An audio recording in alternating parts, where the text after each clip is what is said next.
নানা নাটকীয়তা আর জল্পনা কল্পনার পর ৬ অক্টোবর সোমবার অনুষ্ঠিত হবে বাংলাদেশ ক্রিকেট বোর্ড বিসিবির পরিচালনা পর্ষদের নির্বাচন।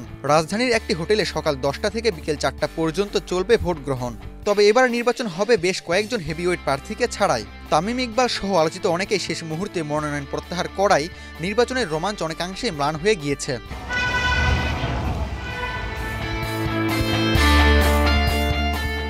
নির্বাচনের আগে ৫ অক্টোবর রোববার মিরপুর শেরেবাংলা ক্রিকেট স্টেডিয়াম প্রাঙ্গণে দেখা যায় প্রার্থীদের বড় বড় পোস্টার। নির্বাচনী প্রচারণার অংশ হিসেবে বিসিবি কার্যালয়ের দেয়ালে ঝুলছিল সদ্য সাবেক সভাপতি Faruk Gold's Gym across 30+ countries with over 700+ locations worldwide. Train anywhere, belong everywhere. Ahmed Istiaq Sadek সহ প্রার্থীদের বিশাল বিশাল পোস্টার। তবে প্রত্যাশিত নির্বাচনী আমেজ নেই মিরপুরের ক্রিকেট পাড়ায়।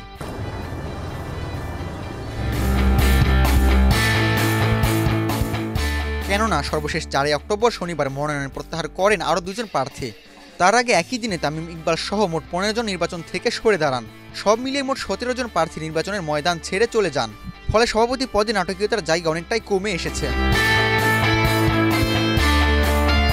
অন্যদিকে ভোট শুরু হওয়ার আগেই পরিচালনা পর্ষদের কয়েকটি পদে বিনা প্রতিদ্বন্দ্বিতায় নির্বাচিত হয়ে গেছেন প্রার্থীরা। জেলা বিভাগ ক্যাটাগরির ১০ পরিচালকের মধ্যে ৬ জন ইতোমধ্যেই বিনা প্রতিদ্বন্দ্বিতায় নির্বাচিত হয়েছেন।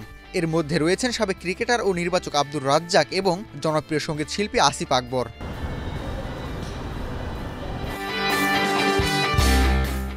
রোববার নির্বাচনে ২৩ জন ও জাতীয় ক্রীড়া পরিষদ মনোনীত ২ জন পরিচালক নিয়ে গঠিত হবে বিসিবির নতুন পরিচালনা পর্ষদ, যারা আগামী ৪ বছর কাজ করবে দেশের ক্রিকেটকে এগিয়ে নিতে। এই ২৫ জনের মধ্যে থেকেই বেছে নেওয়া হবে নতুন সভাপতিকে।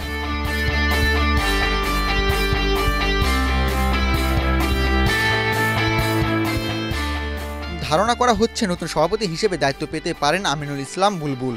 অনেকে বলেছেন সভাপতি পদে ফিরতে পারেন ফারুক আহমেদ। তবে যেই ফিরুক, ক্রিকেট উন্নয়নের জন্য কাজ করে যাওয়ার ঘোষণাই বর্তমান সভাপতি আমিনুল ইসলামের। কিছু মনে হয়নি, আমার কাছে যেটা মনে হচ্ছে বাংলাদেশ ক্রিকেটের জন্য আই নিড টু কন্টিনিউ। এবং আমাকে যারা ভোট দিচ্ছেন বা ভোট দিবেন না, বা আপনারা যারা আছেন যদি মনে করেন যে I am not good enough, আমি চলে যেতে আগ্রহী আছি any time. But at the same time আমার একটাই লক্ষ্য, বাংলাদেশ ক্রিকেট। যদিও নির্বাচন ঘিরে ক্রিকেট প্রেমীদের আগ্রহ কম, তবুও নতুন পরিচালনা পর্ষদ কেমন করে আগামী ৪ বছরে বাংলাদেশ ক্রিকেটকে এগিয়ে নেন সেটি এখন বড় প্রশ্ন। আবু তালহা, বাংলাদেশ প্রতিদিন।